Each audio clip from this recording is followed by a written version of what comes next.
what guidance can be given to people about home hygiene? I think what's really important for people to know is that this coronavirus is actually very similar to the normal viruses that cause colds and flu. And that's why the information that we're emphasizing is information that we teach to our children and that we practice every day. Really the mainstay of protecting yourself against this virus and any respiratory viral infection, and in fact bacterial infections as well, is hand washing. So the most important thing is to wash your hands frequently for 20 seconds with soap and water. And the reason why hand washing is so important is that the main way this virus gets to us is through our hands touching surfaces or other people that do have the virus on them, and then bringing it up to our nose and mouth, where it can enter our body through our nose, our mouth, or our eyes. There's the so-called mucous membranes, which are the wet surfaces of the body. So hand washing is really the key. But there are other things that we can do in terms of hygiene. So if somebody is sick in the house, they need to practice what we call cough and sneeze hygiene, which means coughing into your elbow, not coughing onto your hands, because hands are how we spread the virus.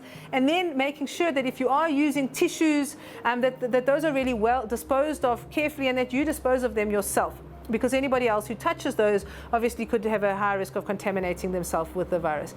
If at all possible, if you're sick, you should really try to stay 1 meter away from everybody else. And the reason for this is that along with our hands and contact, the other way the virus spreads is through droplets, which are the droplets that are released from our mouth when we cough and sneeze and talk. And these viruses can travel up to 1 meter. So as much as possible, people should try to stay 1 meter from you so that they don't have these viruses potentially landing on their face and causing an infection. Now this can be difficult in a crowded setting, and so what we're really recommending is, as much as possible within what you're able to do in the living situation that you're in, to try to separate yourself. And for example, people who could have the infection are advised to sleep separately from others, if possible in a separate room. But if it's not possible to sleep in a separate room, at least try during that sick period not to share a bed with others.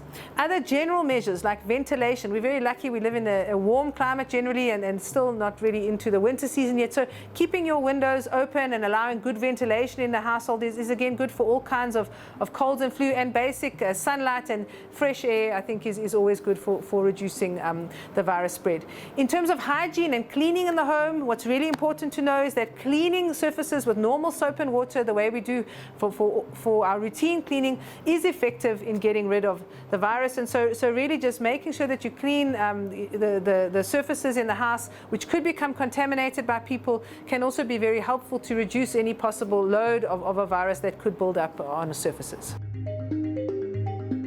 If you develop symptoms of respiratory illness, including a cough, fever, and shortness of breath, you must seek medical care early. It's important to call your doctor first, self-isolate, and advise on your travel and contact history. If you would like to know more on anything relating to COVID-19, call the General Public Hotline at the National Institute of Communicable Diseases on 0800 029 999, as well as 0800 111 132, or log on to www.nicd.ac.za.